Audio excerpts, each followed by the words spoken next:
Hello, good evening, good morning, good afternoon, wherever you are now with us watching this last episode of the series about Camille Flammarion. So it is a great pleasure to welcome you all, wherever you are, to this final episodes where we have the pleasure of getting together here in the studio. Some of our dear collaborators who gave us very interesting talks throughout the year.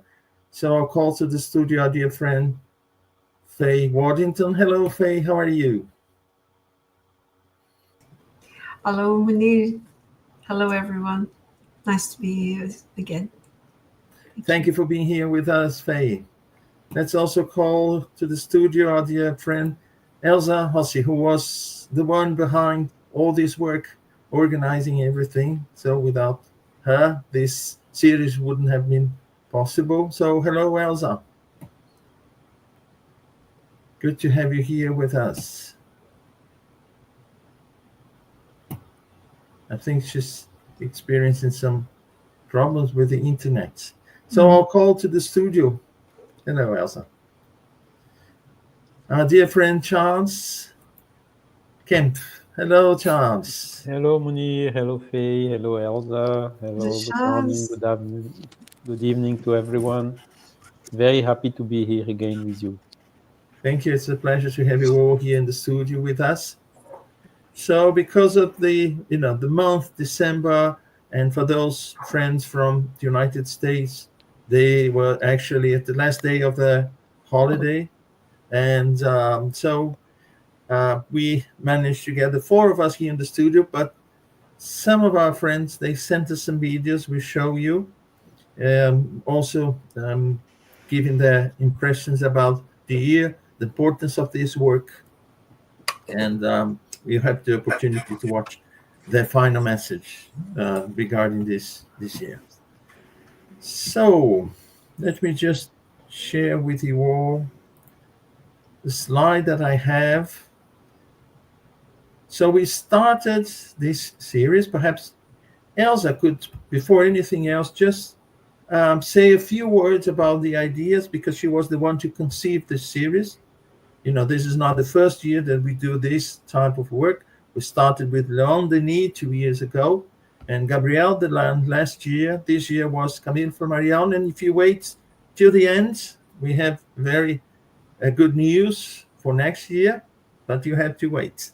So Elsa, tell us a little bit about, the idea behind the importance of, bringing to people this series, recording them, and giving the opportunity also of having it live so people can interact, but also keeping that for people to watch when they have the time. Yes, Mania, the idea is to bring all this nice literature that we have from Kardec's times, that most of the people, they don't know, they don't read the books. And these lives, one each month, can bring the knowledge of the books, the person, as we had before these 3 years, and the importance to have monthly one talk that the speakers can bring about the life of the writer, the spiritist people, as we have here Camille Flammarion Series this year. And you, as a surprise, I'll tell later the ones for next year. But now I would like to say that we held 13 inspirational talks with a very committed team of 11 speakers this 2025. Charles held three, I think 3 or 4 in January 2024. Okay.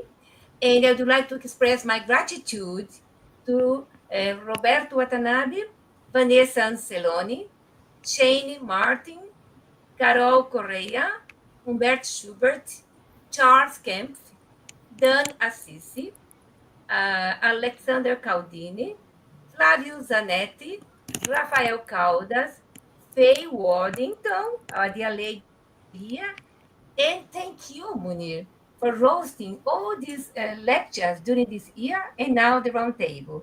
I express my deep gratitude to our benefactors and for sure, Kardec, Camille Flammarion, Leon Denis, Gabriel Delane, and others, they are happy from spiritual worlds to be with us, inspiring us. Continue this task, my children, and go forward. So, big kiss to you all. Thank you very much. God bless us all. Thank you, Elsa, for the initiative. It's so important. Some people, they can get the hold of a copy of some of these books in their language, and perhaps it becomes inaccessible to them. So they have an opportunity, at least, to have during these approximately 1 hour talks, to get to know this work by Camille Flammarion.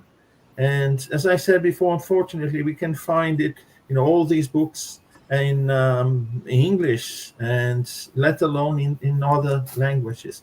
And so that's why it's so important. And this is been done with such, care and love and attention by each one of the speakers.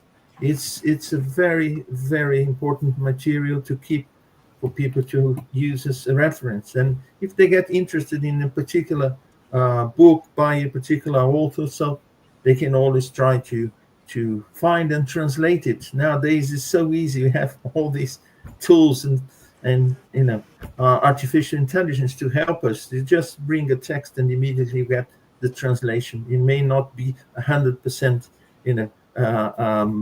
precise, but it is already a tool to help us at least understand the main ideas behind this.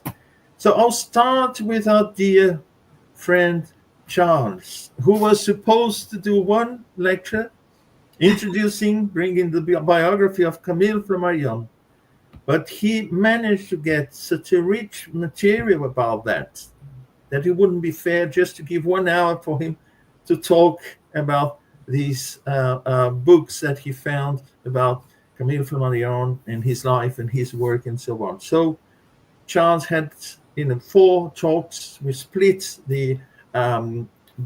his talk in 4 different moments, but I would say that we could even use more time to talk in more detail about Camille Flammarion. So I won't say any more. I'll ask Charles to give us his final impression and share with us his experience when preparing all these lectures.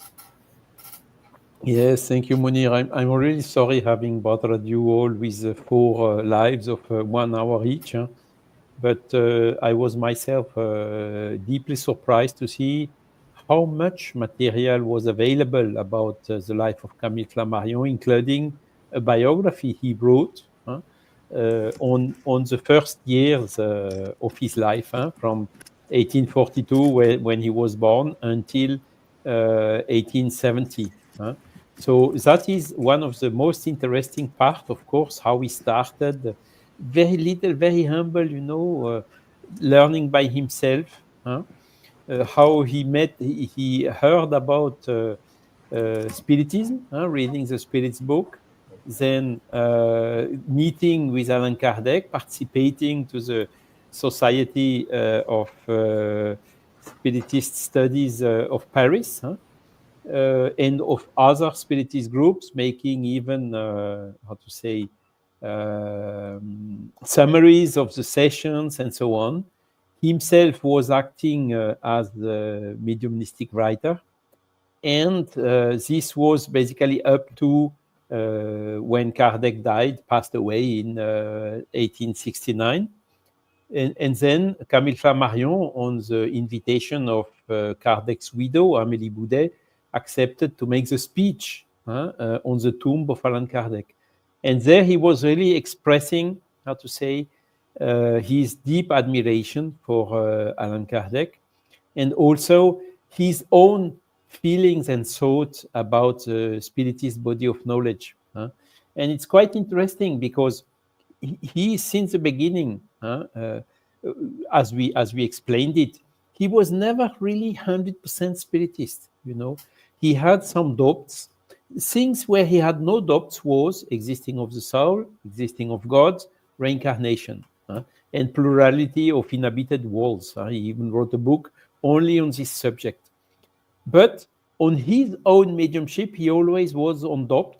Was it coming from a spirit, or was it coming from my own spirit, and this doubt he kept until the end, albeit he always admitted that so far the spiritist body of knowledge explanation was, according to him, the best one, but expressing that maybe it's not so simple and there may be much more things and other factors or influences or whatsoever to study and to discover. So based on this, he made really this outstanding work during his whole life. And he was basically, why is he so admired and considered in the Spiritist movement? It's because Camille Flammarion was really always with a deep respect of the body of the teachings, and also he was an outstanding fact collector. He collected thousands and thousands of paranormal or spiritual facts on different type of things. It was from haunted houses to impressions to even what we call today near-death experiences, telepathy and whatever.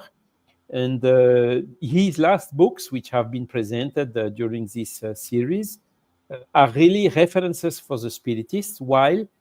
Because there are hundreds of facts in all of them, which are somehow bringing this scientific observation aspect of the Spiritist phenomenon or the spiritualist phenomenon, and serving as a strengthening basis for the Spiritist theories, which is, one hypothesis, of course, but which explains most or almost all of the fact he was bringing. So he was also president of the Society for Psychical Research in London.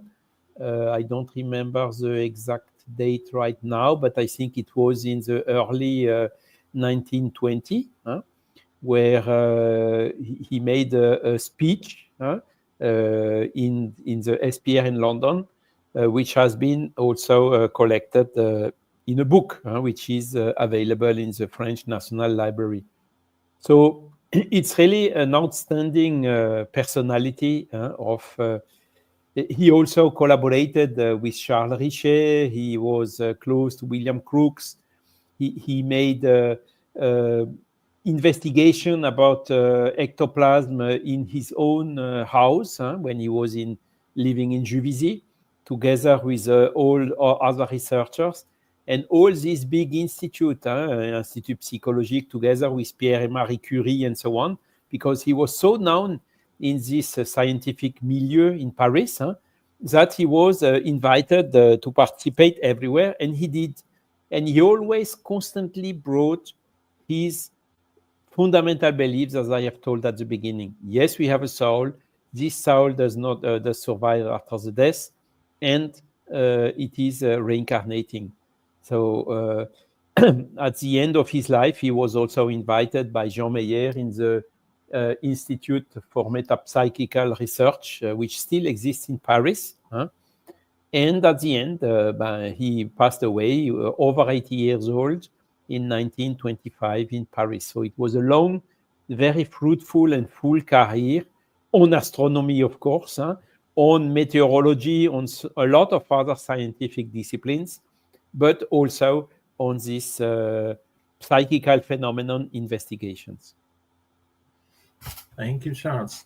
We have to thank you so much for the brilliant work that you did, because I think it would have been unfair to, having all this material in French, of course, because I couldn't find his autobiography in other language but French, and bringing to people, basically, sifting through and bringing this through these 4 lectures, these creating this picture of who he really was.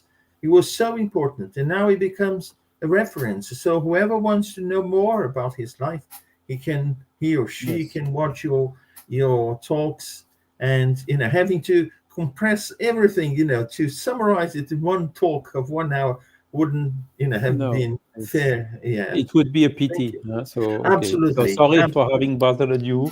He And just was to on the complement, contrary. yes, just to complement, he was 1923 president of the Society for Psychical Research in London. I see. Yeah. So it was very good. Thank you so much, Chance. You're welcome. then- Thank you oh. for having me. Thank you.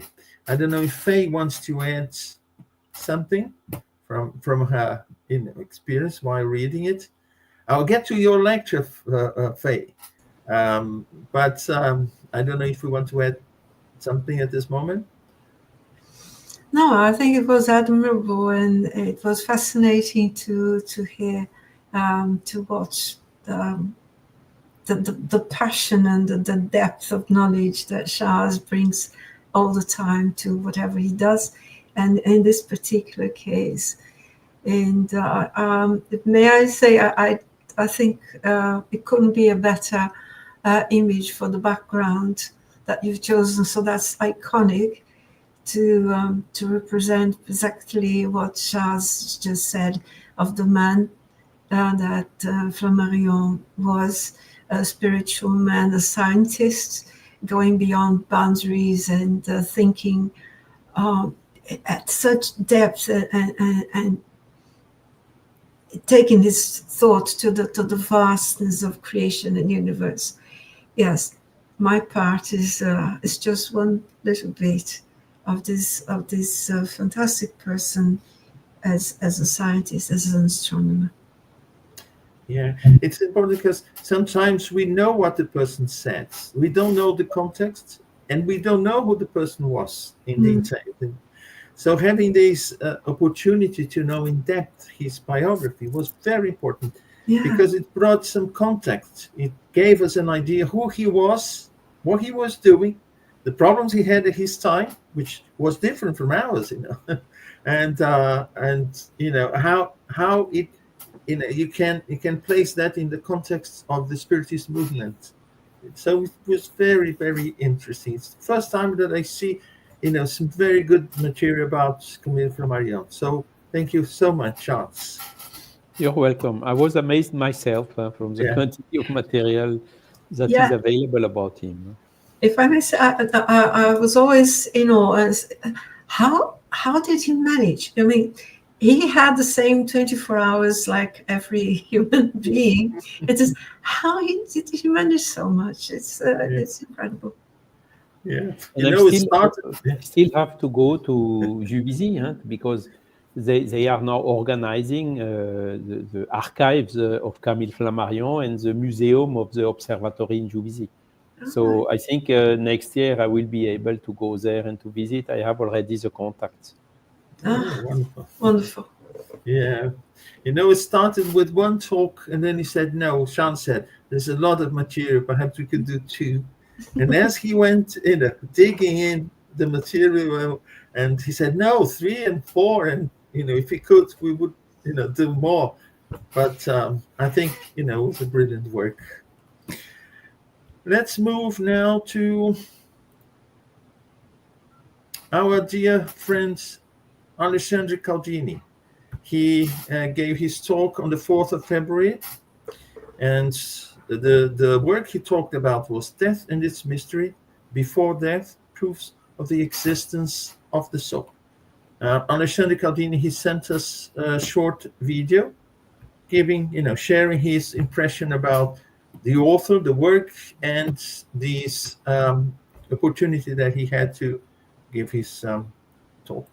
Let's see. Hello, I'm Alex Caldini. It's a pleasure to be back here with you at this very end of the year to review some of Camille Flammarion's books. I was responsible for one of his books called Before Death. Actually, it's 3 books altogether. Before Death, At the Time of Death, and After Death. Basically, what I mostly like about Flammarion, studying a little bit about him, is that he's a scientist. So basically he says one thing: we do not have to say something we do not know. And that's very important, because I believe we spirits are kind of like, I don't know, you should do this, you should do that. This is what you're suffering because of past life, because of karma, etc. No way. He says everything might happen, but until we have a proof, it might be not true, right? So let's see some of the aspects of Flammarion in this book. Basically, he says he's a anti-clerical deist, just like Voltaire, meaning he believes in God, but he doesn't believe we need religion. Very precise thinking, isn't it? About God, he says basically we don't understand God. We're not there yet. We're not, because of our spiritual inferiority, we're not able to understand that. Body and soul, he says we're not our bodies. We're something else. We have our body, not vice versa, right? Seems very simple, but still, many people pay more attention to the body than to the soul. Basically, let's see some of the things he says on the very last part of this book. If you give me just a second so I can go forward down here. Here we are. I put together as a conclusion of my speech this year some important things he says. Basically, he says the following, where is it? Not here. As conclusion, future can be seen. Basically, he says time and space doesn't matter. You can go forth and backward. So basically, we cross the limits of time and space. It's impossible to attribute everything to the matter. Matter is not able to do and to think so many things and to go forward and backward as we are. Observation proves the existence of the spirit, he says. The spirit should not be disintegrated with the matter, meaning if we think with our values, the way we are, the way we act, our personality is much more than our body. So when the body dies, doesn't mean the spirit's dying. So there is something else. He says we might not see, we might not touch. Science is not yet developed to prove the existence of that, but we can feel, we know there's something else apart from matter. So far, the spirit should not disintegrate with matter. There's no proof of the intervention of foreign spirits. He says when a medium, when a psychic is talking, not necessarily is a third part personality there. It might be his own personality, her own personality. And we should be aware of that and pay attention to that. Not everything can be perceived by our regular senses, obviously. And not to understand something is not a proof of the non-existence of that something. So basically, all in all, it's a fascinating book, but I had to make a very short conclusion here. I would say the best thing I learned from Camille Flammarion is we do not know what we do not know. So we don't have to have all the answers to everything. We should say, I have no idea. I think it might be like this way, but I don't have a clue on that. I'm not really sure about that.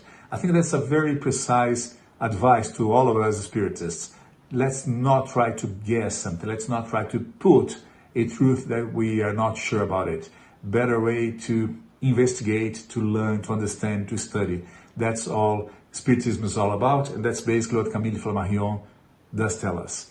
Abraço to you all. Thank you, Elsa and Munir, for the invitation. Hope to see you again next year. Merry Christmas, Happy New Year to you all. Bye-bye. Ciao.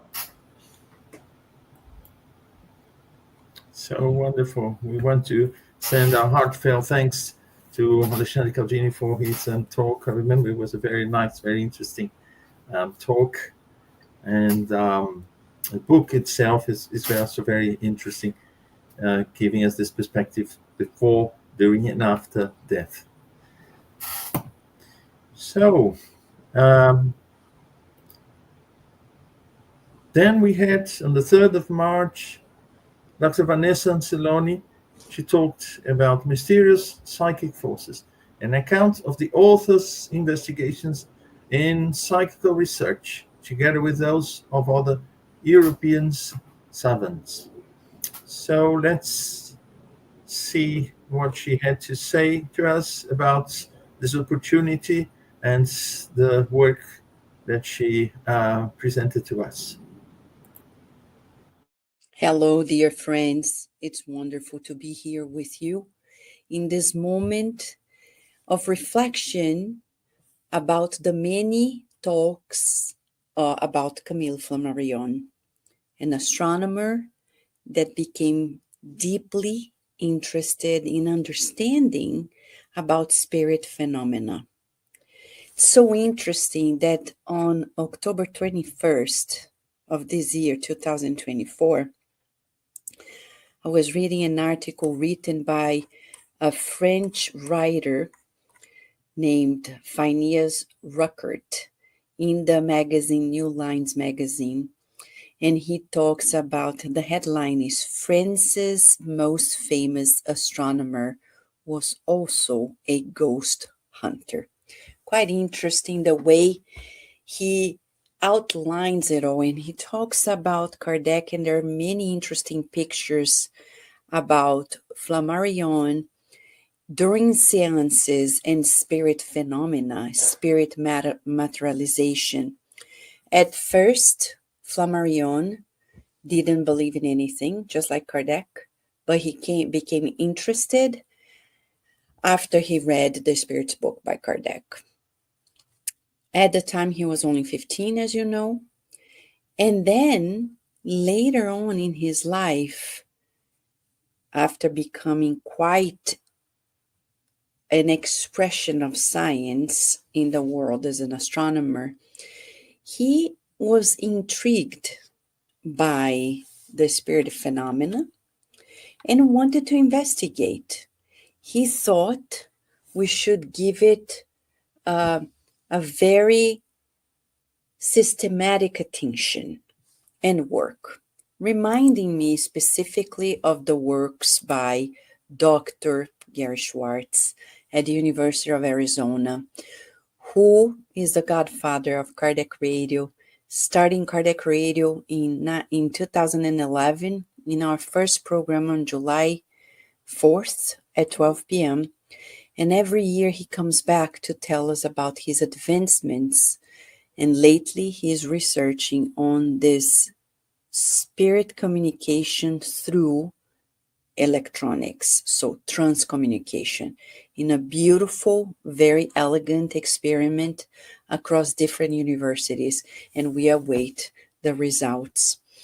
Meanwhile, as we are back to Camille Flammarion, he is a scientist who became a spiritist, and he wrote several books, as my colleagues here are sharing the several pieces of his literature.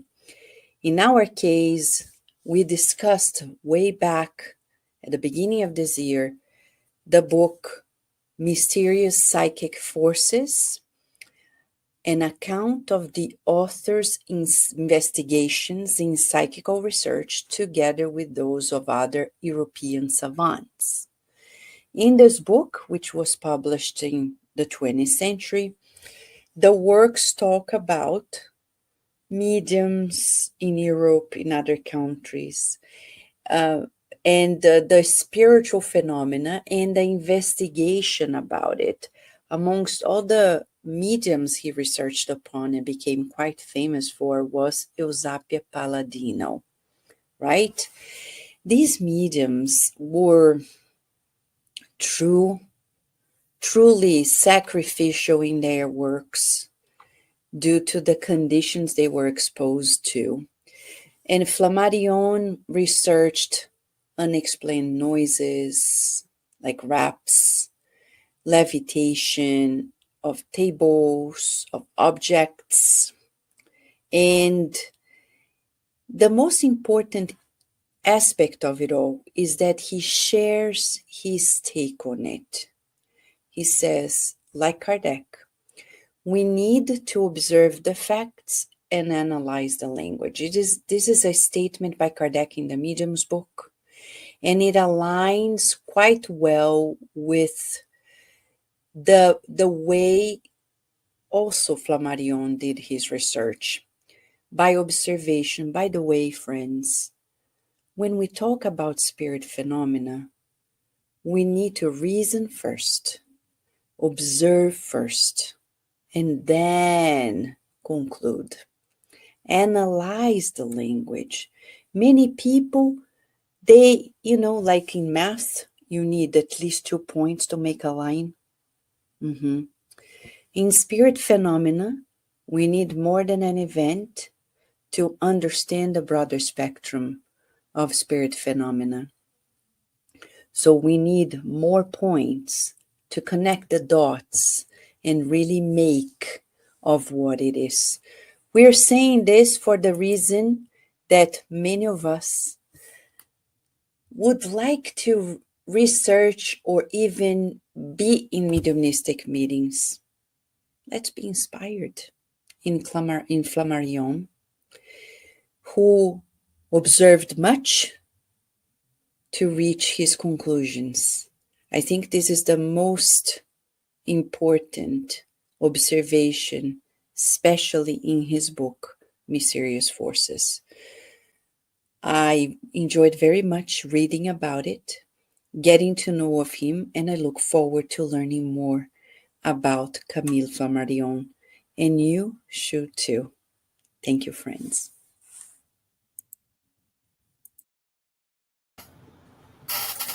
So, again, our heartfelt thanks to Dr. Vanessa Anceloni. She, on top of her contribution giving us a talk, she's also in support of this work. And through Kardec Radio, whose studios we are, using now for these series, to bring the series to, life as such. And we are very thankful to her. And it's interesting to see, different speakers talking about Camille Flammarion, giving their impression about Camille Flammarion and the books themselves. So, it's very good, very interesting. If neither Charles or Faye have anything to comment at this point, we move on to the next one. Yes, please go on. Yeah, okay. So then, on the 7th of April, we had Roberto Watanabe, and he was talking to us about parts 1 and 2 of the book God in Nature. He was also very kind and sent us a video. So if we bear with me, I'll bring that to us all. Yeah. Hello, my friends.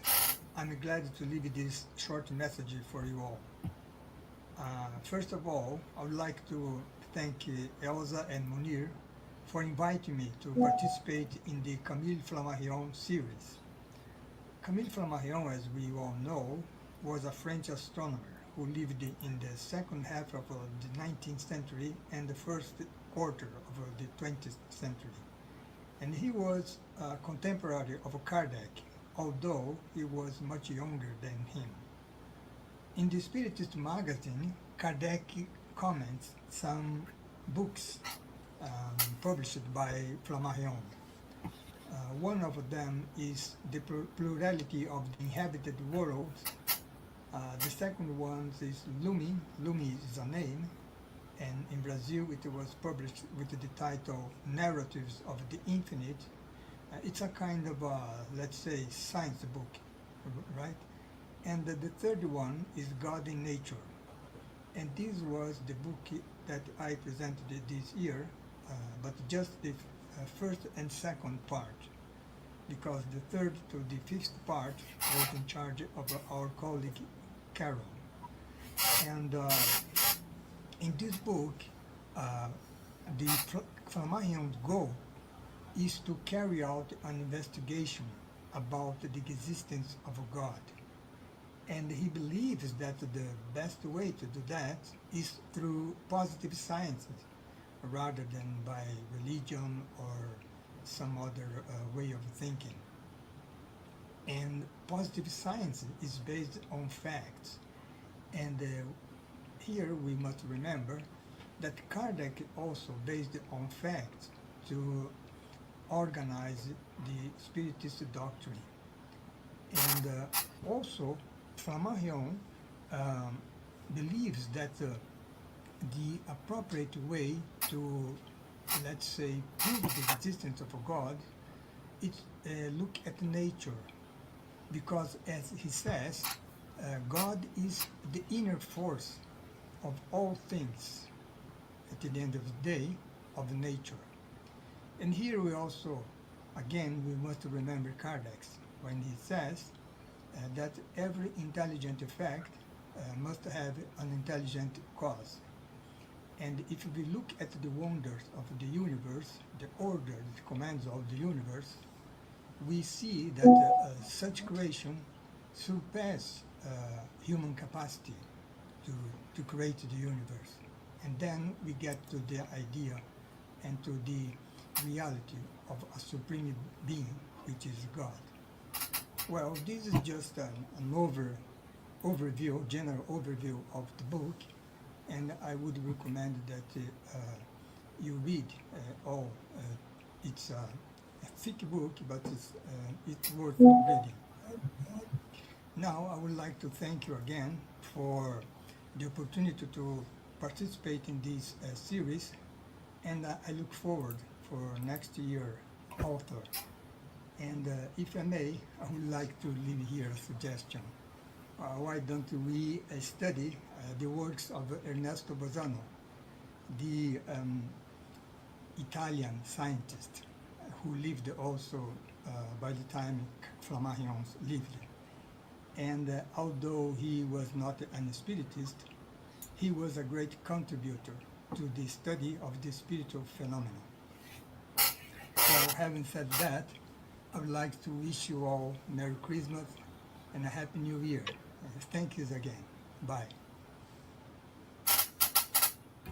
We at once to thank Roberto Watanabe, is the president of the Spiritist Federation of the State of São Paulo in Brazil. Always very busy, but is always very keen to accept invitations, and he's a very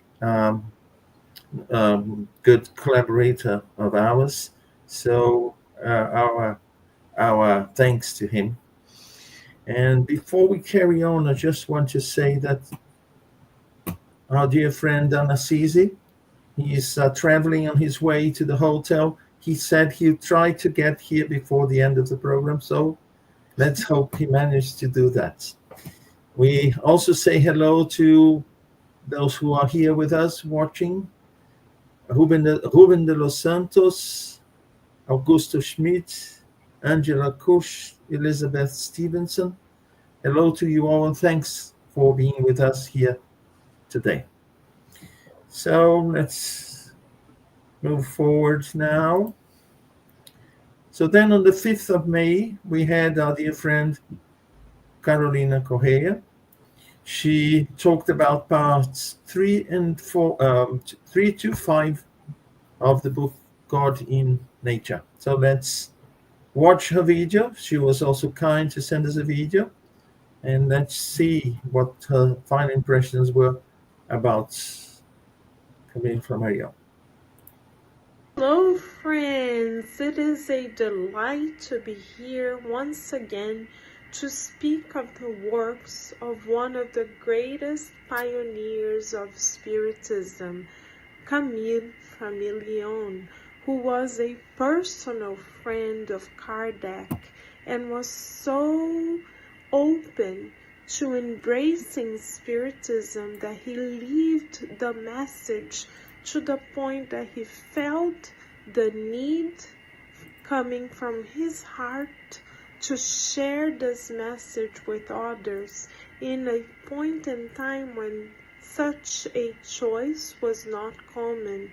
So it is with great admiration and gratitude to Camille Flammarion's courage that we come here once again with you to speak of his works regarding the relationship between God and nature. When he addresses God and nature, Camille Flammarion not only refers to nature as a whole, but to our own nature, as he knows that we are beloved children of God. So how shall we, beloved friends, according to Camille Flammarion's proposal, find our divine nature within? First, Camille Flammarion proposes that we strengthen our willpower, a divine attribute given to all of us equally by God. How shall we then come to strengthen our willpower? Camille Flammarion defines our willpower as a divine attribute coming from God that is indeed a superior force that shall connect us to God Himself, herself, itself, to a point where we commune with God so strongly that we are able to overcome all obstacles in life.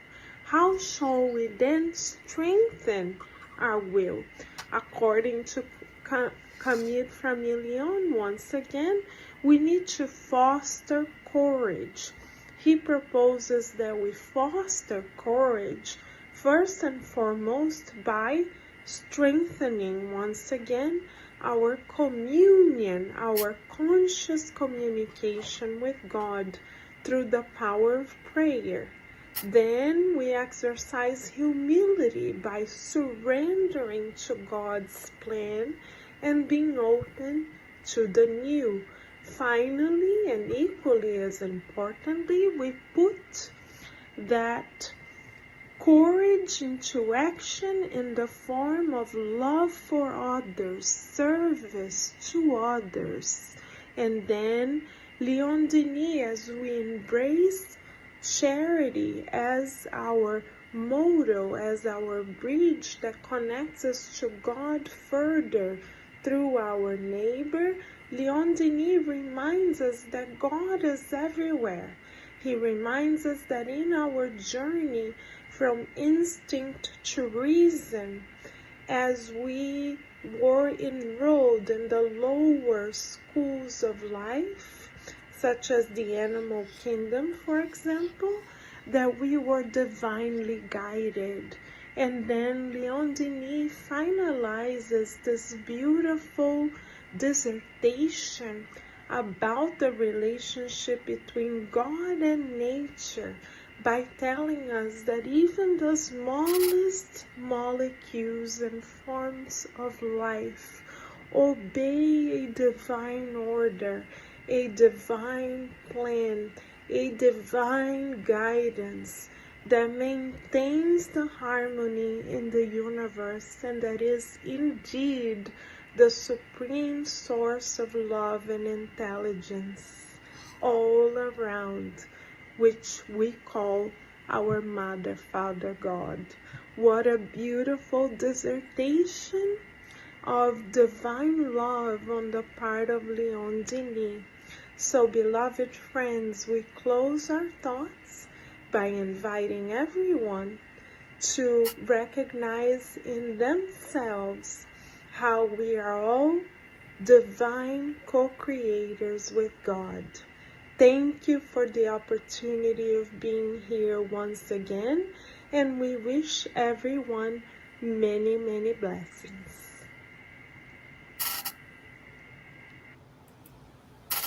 So our gratitude also to Carol Correa, our dear friend and collaborator. She's, always ready to help us when we invite her, and she always gives us her precious contribution. I also want to say hello to our dear Graziella and Marcia from Denmark. And let's move forward then. So we had then on the 2nd of June, our dear friend Rafael Caldas, he talked about haunted houses. So he sent us also his short video to share with us his final impressions. Oh, hello, Munir. Hello, everyone. It's a pleasure to be here again with you, thinking about and remembering the learnings, the study, the understanding, getting closer to Flammarion this year. It was a pleasure to be part of the group and the partnership. So thanks a ton for inviting me, for having me.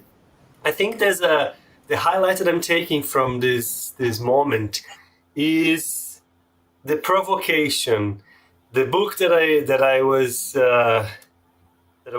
in charge of was a book that took me on a journey and made me understand and learn more about Flammarion as a scientist, in terms of how he structured his work and the reasons and objectives behind a book such as Haunted Houses, more to bring to us the trigger, the provocation to think about the things that we hear about, the knowledge, the theories that we accept, that we receive, and to make the decisions for ourselves. But more importantly, not to jump to conclusions because we don't know something or we believe we know in a different way. And I think for me, that's the main thing that stick to me is that how much Flammarion, even though he knew a lot about Spiritism, wrote a book that was mostly focused on bringing facts to surface for us to look at and think about what can be behind those facts, triggering and instigating us to reflect about things. And one of the quotes that he included in his books, that I think it's a great quote, it was from Laplace and in his analytical theory of probability. And that quote reads as the following: "We are so far from knowing all the agencies of nature and their various modes of action, that it would be unbecoming in a philosopher to deny the phenomena simply because they are inexplicable in the present state of our knowledge. Only we must examine them with an attention which is the more scrupulous, the more difficult it appears to be to admit them. And the calculus of probabilities becomes indispensable for determining how far the observations must be multiplied in order to obtain in favor of the agents indicated by them a probability superior to the reasons one may have for rejecting them." Quite a long quote, I know, but I think that summarizes Flammarion for me. He brought Laplace and analytical theory of probability to quote that questioning, the provocation again on us and what we absorb and how we think and how do we accept or not things that are told to us. He's telling us, go and investigate, go and study, go and search for it.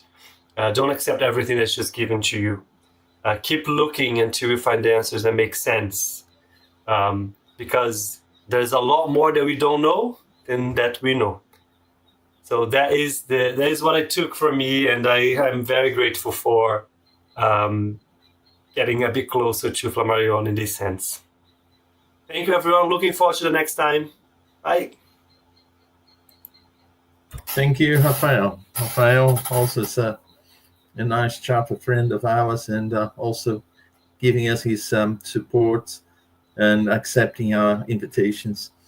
And I'm going to say something, listening to our dear friends and especially what Rafael has said, the impression I get at the end of Camille Flammarion is that he started walking towards the Spiritism, not from the Spiritist books, but from science. That's the impression I have. He used his background, being a scientist as an astronomer, but doing serious research within the topics that are actually concerned in terms of Spiritism. And through his investigation, slowly, his reasoning, the results of his research, he started moving towards Spiritism and not the way around, different from other people who, reading the works of Kardec and other Spiritist authors, becomes a Spiritist. He started from science, and from science he walked towards Spiritism. I don't know if Charles and Faye agree with that. Yes, indeed. You are right, Munir. Huh? He learned the things by himself. Of course, he got the readings of Kardec. Huh? He was following narrowly and had also correspondence continuously with Kardec. But as we told, he was since the beginning always focusing on this scientific approach of the phenomenology, and also from the effects going to the explanation and the causes and so on. So it was indeed his role. And this prudent approach he had made such that he stayed always very good in narrow relationship with all the other scientists, whether they are spiritualists or not. And the fact that his presence was there amongst his other colleagues helped a lot in, how to say, pushing to change the paradigm, you know. Of course, it did not change. It's still today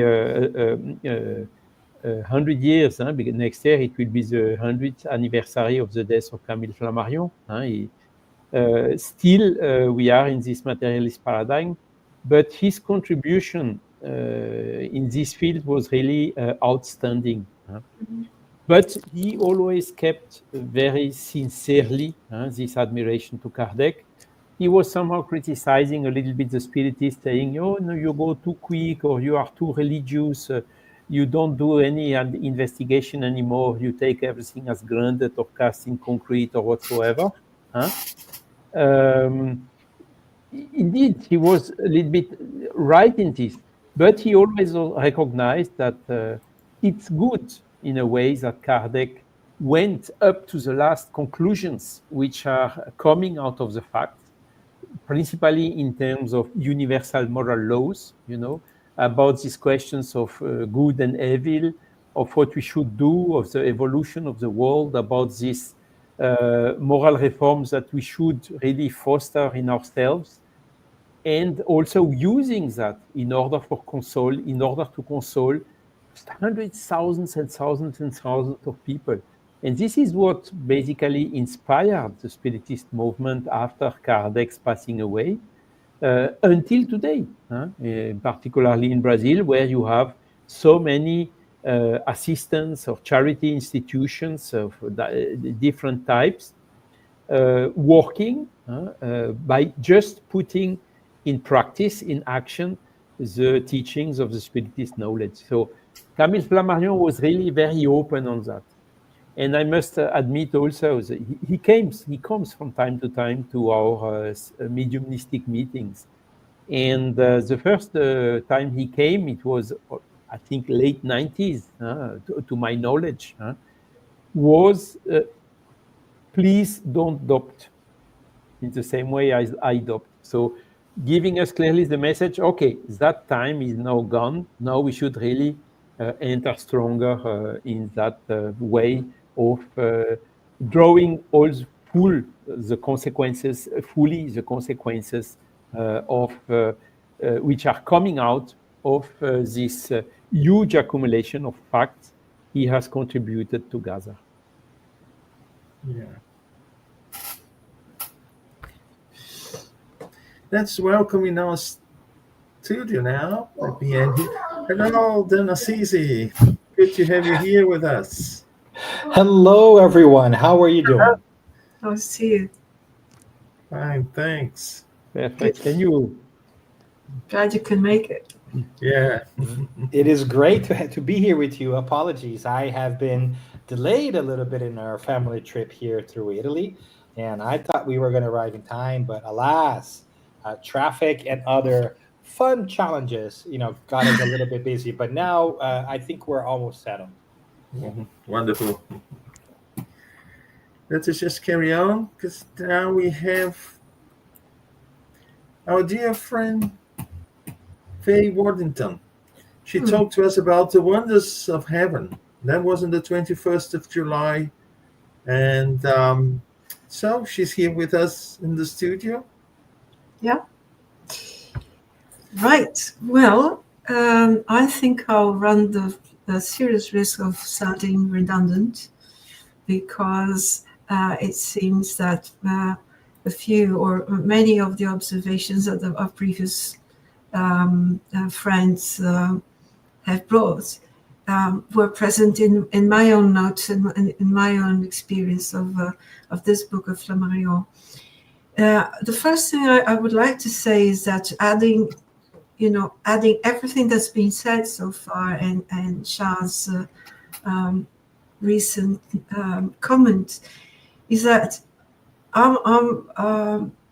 Flammarion was above all, to me, in this part of the study, an exceptional teacher, an educator, because he brought his utmost interest in enthusiasm for science that he practiced, for the scientific method and the honesty of this study and the wonders of his studies. But he wrote not to one particular specific public, in my case, but his aim was to educate, was to bring the novelties, the discoveries of his time to a public that was avid, that really wanted to know more. So much, and a specific interest in astronomy was becoming a sort of a international mania, as groups of amateur astronomers were proliferating everywhere. And so you would say, why not? Why don't you try it? But in this book, and the wonders, sometimes called marvels of the heavens, he started by the known, by talking about, by placing people in his frame of mind. What is Earth? And reassuring people that Earth is actually round, not flat. And he proved it, and he made a point to prove that and say why people could be sure that the Earth was round, is still.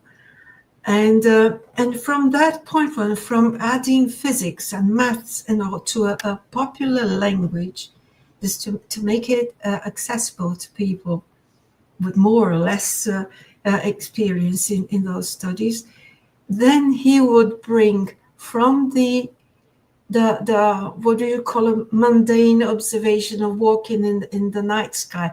As he says, I love walking, I'm always under the night sky, and I'm always looking at the sky. Not just because it's beautiful because of the stars, but because that is the pathway to reflection. I say, all right, from this point of something that is known, from these facts that you can measure and you can access, how about going to a reflection over, going beyond this curtain, beyond this cloak that is the night that's pointed by stars? So the first thing I said, I would point out, was his faith in life and in creation. So looking at the night sky, it's impossible to accept Earth as a solitary planet lost in the universe. So he would invite people to think of man as a citizen of the sky. And in this case, he says, other worlds would be studios of human work. Schools, if you like, where the expanding soul progressively learns and develops, assimilating gradually the knowledge to which its aspirations tend, and approaching thus evermore the end to its destiny.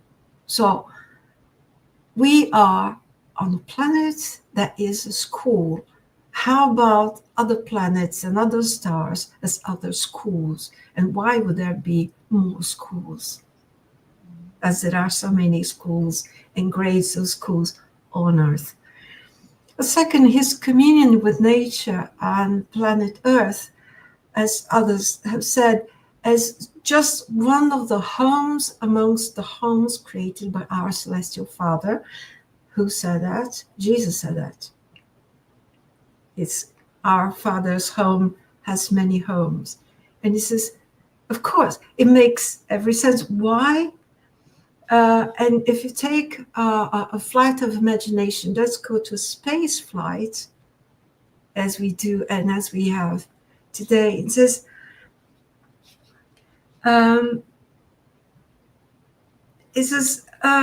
why would this be the only place where God would put all his knowledge and all his hope to simply end as stardust, to end as gas, vapor, and dust?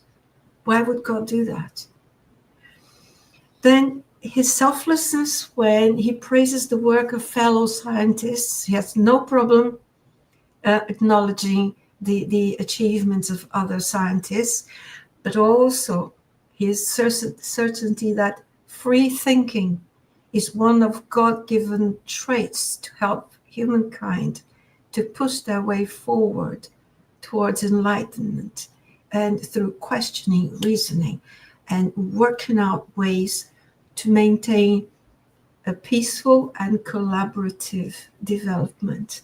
So he had the what you would we would call today the words of a pacifist, the position, the ethics of pacifism, and that does not deny the importance of science, the importance of spiritualism, and that they will be, in the end, one day become integral to each other. And so science and spirituality would meet on a common ground in his reflections. That is, that there is no other way, and that they would meet and develop together as integral to one another. So this is, and I think he used his opportunity with a lot of care, with a lot of taste, poetic when he had to be, and he could be sharp and precise, scientifically absolutely precise when he had to be, and respecting the people's understanding or degrees of understanding, to bring everyone together to his conclusions, to appreciate, and says, don't forget, please let us not forget the teachings of the night, but return sometimes to meditate under their silent gloom. It's fantastic. If you think the poem, and this book, each chapter is marked by a poem of incredible beauty, and so he praises the moon. He prays to the moon, not because it's a pagan habit, no, because the moon is God, is life, is everything, just as the earth, just as everything else.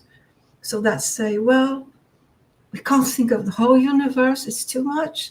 Okay, let's think of the silent gloom of the night, and that's going to give us food for thought. That's how I see him. And of course, so, and about the plurality of inhabited worlds, he believed that God is life, and he also believed in a larger cosmic project, with ideas graciously brought to Earth for the betterment of humankind. Yeah, so I called him a star as part of a constellation that lived, that was sent to us, sent to Earth in this time, and we still see their light. Thank you very much, Faye. I was going to say that he was always in love with the creation, wasn't he? Mm-hmm. Yeah. He's passionate about the creation, and yes, yeah, Yeah. So thank you very much indeed. So next we had our dear friend Humberto Coelho. He talked to us about premonitory dreams and divination of the future. Unfortunately, he didn't manage to send us a video, but we want to express our gratitude for his collaboration. You know, he has a busy agenda, and we thank him very much indeed for that. And then we had on the 1st of September, Dr. Shane Martin. She was here with us and sent us, unfortunately, she couldn't join us today, and she sent us a video. I'll play now.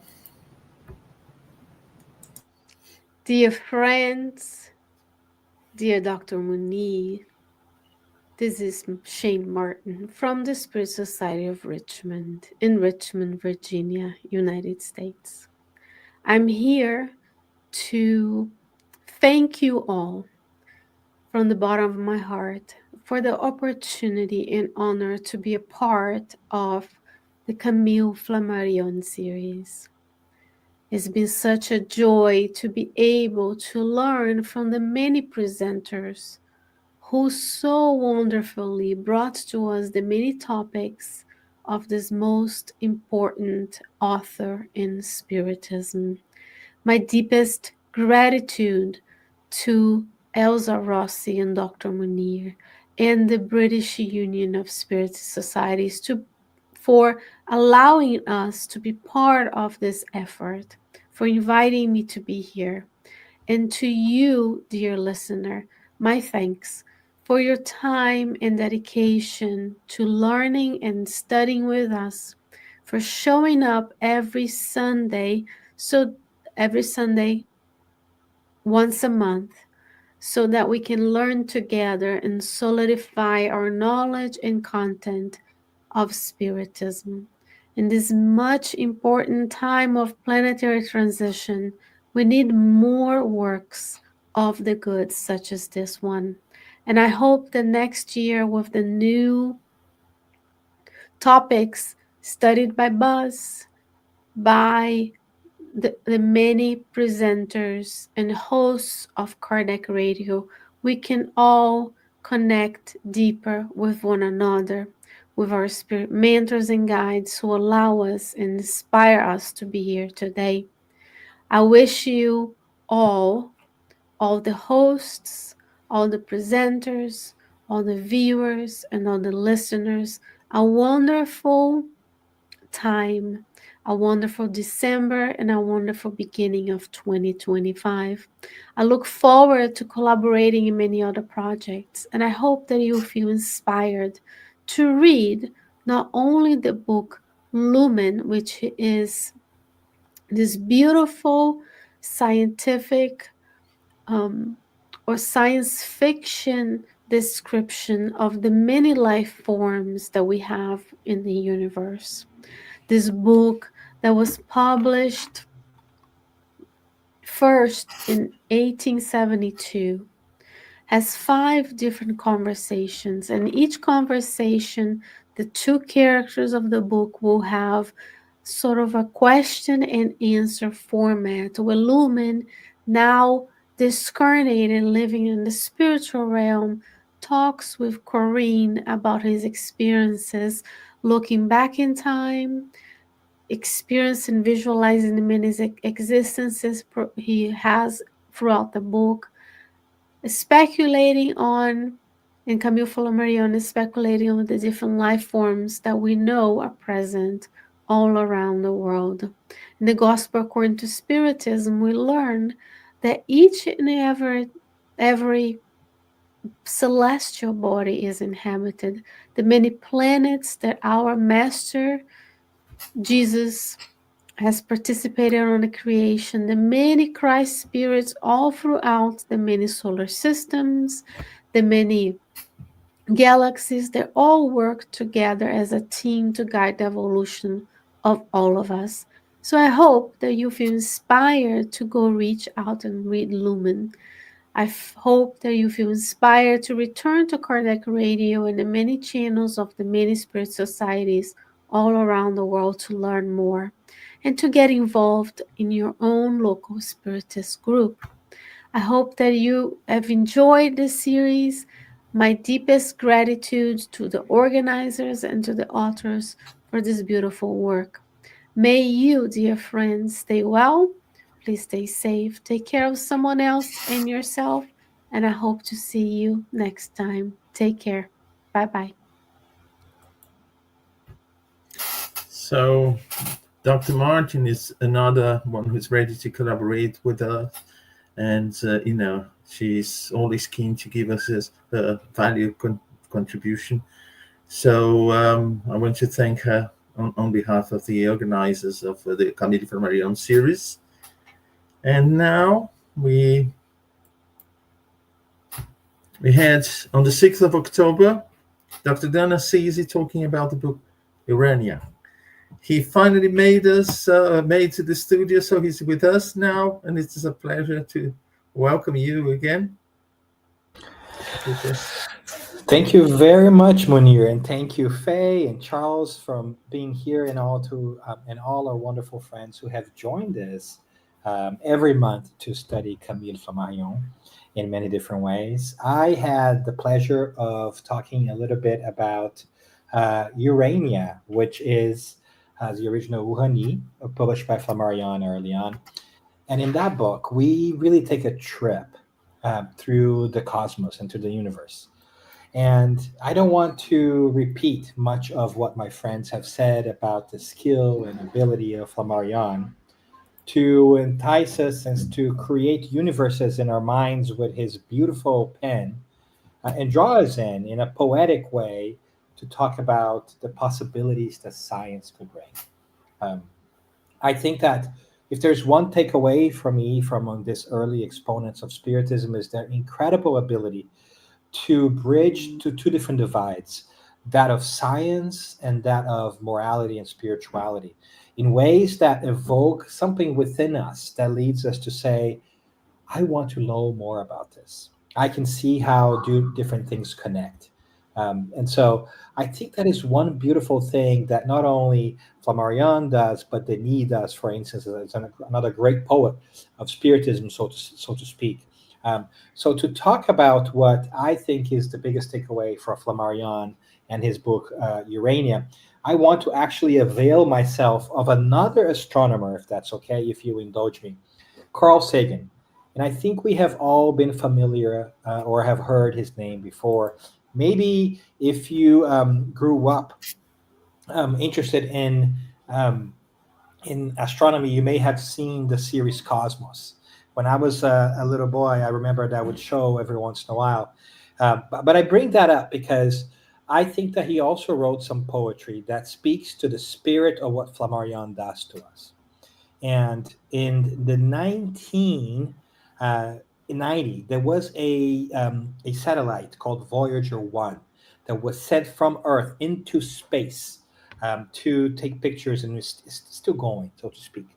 And when he was about 6.5 billion kilometers away, Carl Sagan was one of the people that worked with NASA and lobbied hard so that Voyager 1 would do something that had never been done in the history of mankind, which is instead of continue to travel forward and take a picture of the universe ahead, which we had not yet explored in that depth, and this is a very difficult operation, I presume, he lobbied and advocated so that the Voyager would turn around and as it traveled forward, would take a picture back onto Earth. And that became a picture known as the pale blue dot. And it was the first time in our history where we had a picture of Earth from the outside. And then he writes a beautiful little, very reflective text that I want to read to you. That I think that Camille Flammarion will be very proud of, that it speaks to what the work is all about. And in that brief part of his book, Sagan says, look at that dot, the little dot, the picture that he places, right? And I urge you, if you haven't had a chance yet, search and see this picture, the pale blue dot of Earth. And Carl Sagan goes on and says, that's here, that's home, that's us, on it, everyone you love, everyone you know, everyone you ever heard of, every human being who ever was lived out their lives. The aggregate of our joy and suffering, thousands of confident religions, ideologies, and economic doctrines, every hunter and forager, every hero and coward, every creator and destroyer of civilization, every king and peasant, every young couple in love, every mother and father, hopeful child, inventor, and explorer, every teacher of morals, every corrupt politician, every superstar, every supreme leader, every saint and sinner in the history of our species lives there on a mote of dust suspended in a sunbeam, referring to that picture. And he goes on, he says, the earth is a very small stage in a vast cosmic arena. Think of the rivers of blood spilled by all those generals and emperors so that, in glory and triumph, they could become the momentary masters of a fraction of a dot. Think of the endless cruelties visited by the inhabitants of one corner of this pixel on the scarcely distinguishable inhabitants of some other corner. How frequent their misunderstandings, how eager they are to kill one another, how fervent their hatred. Our posturings, our imagined self importance, the delusion that we have some privileged position in the universe, are challenged by this point of pale light in the picture. Our planet is a lonely speck in the great enveloping cosmic dark. In our obscurity, in all this vastness, there is no hint that help will come from elsewhere to save us from ourselves. The Earth is the only world known so far to harbor life, Carl Sagan says. There is nowhere else, at least in the near future, to which our species could migrate. Visit, yes. Settle, not yet.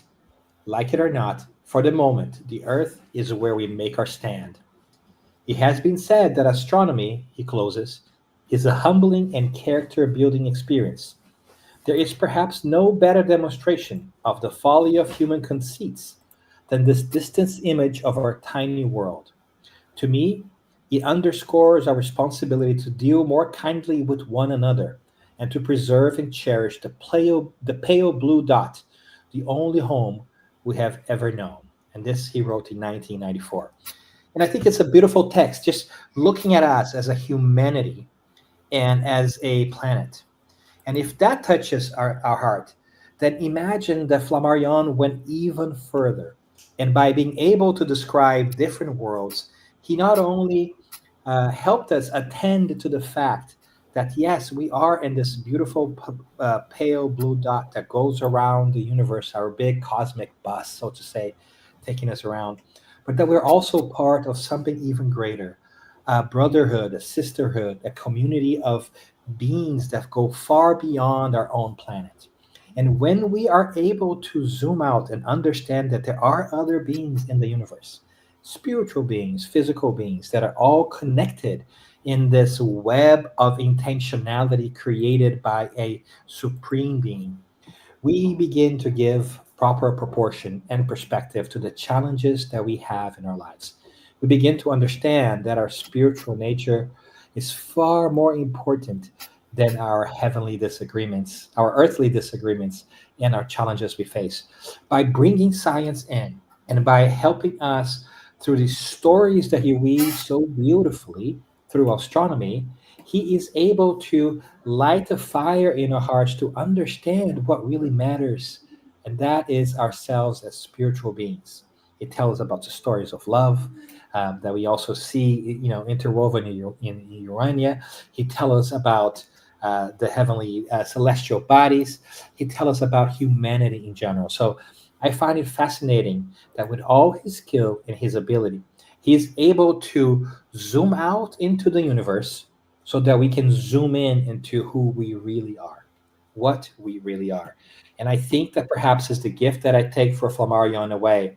By going to the very big, to the very large, and to the very distant, to the very unknown, he makes us ask questions about that which is within ourselves and whether we know who we are.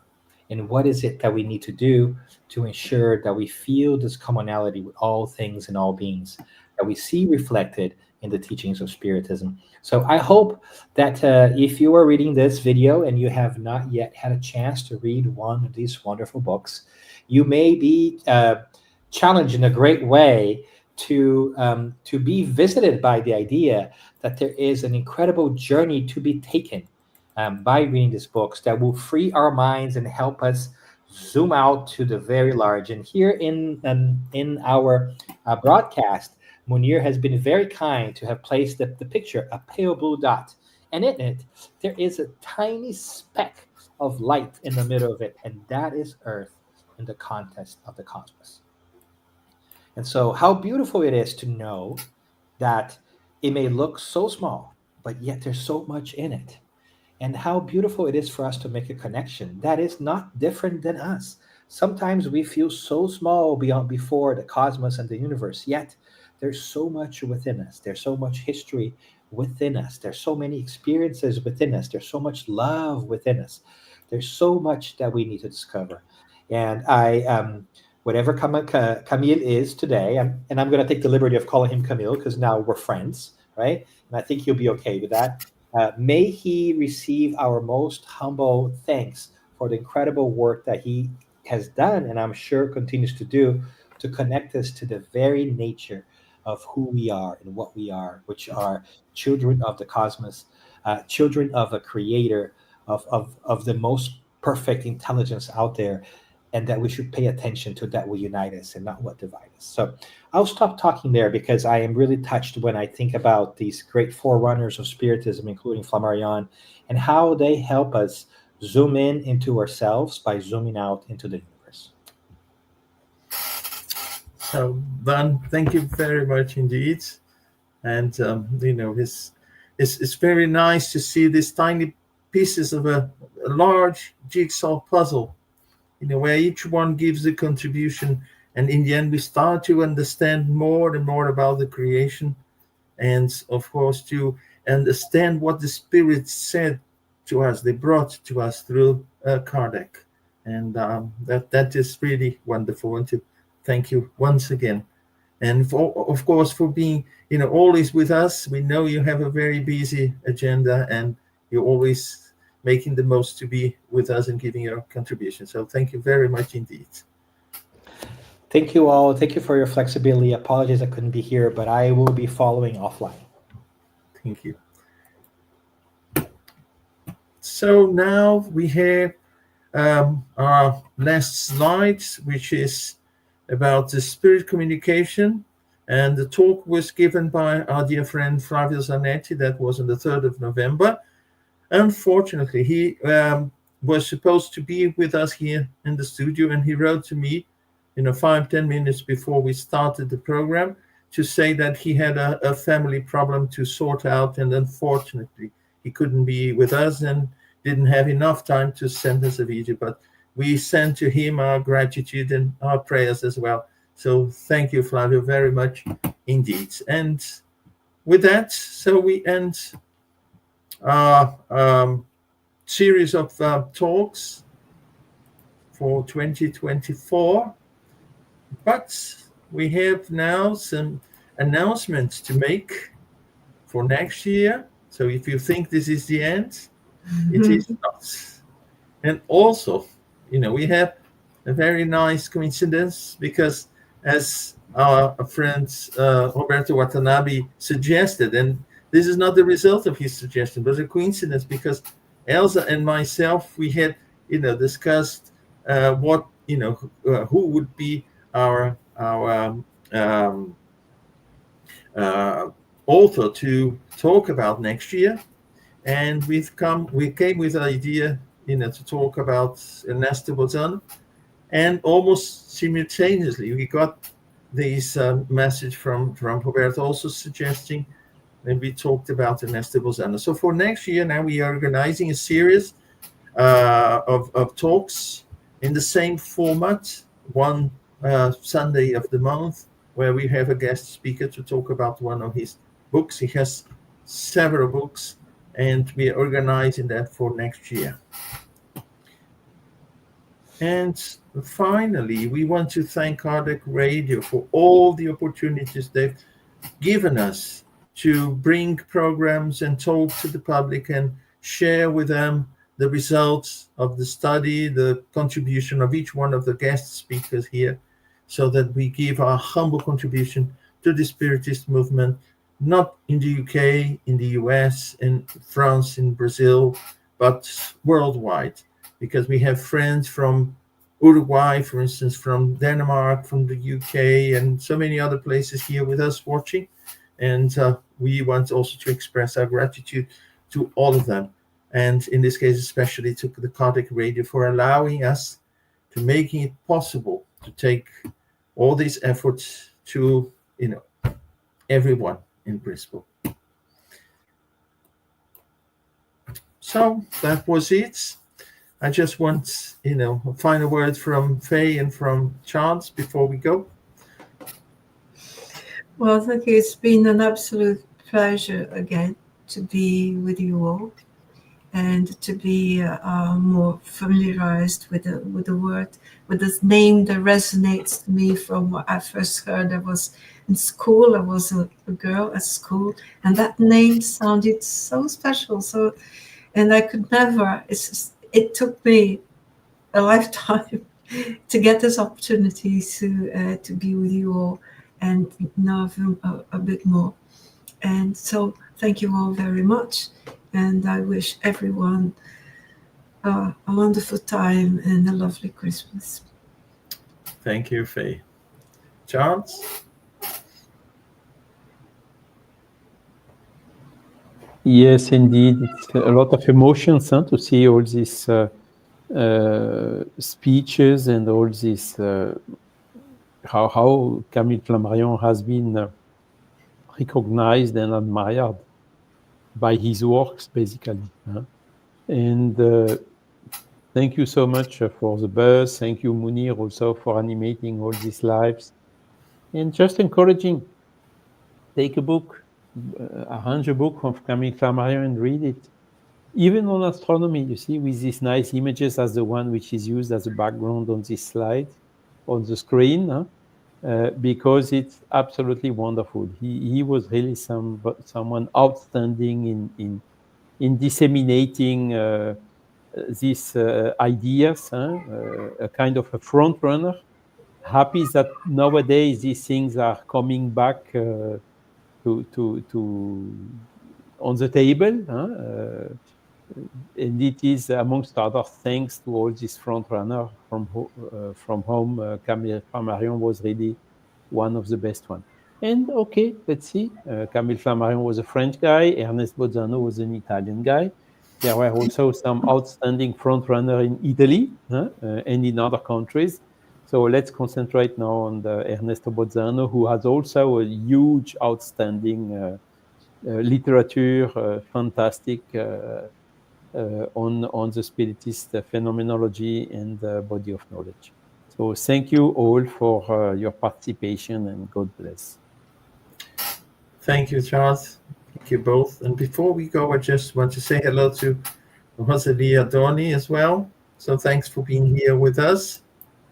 And I wish you all a wonderful Christmas time and, many good hopes for next year. But certainly we'll carry on with our series.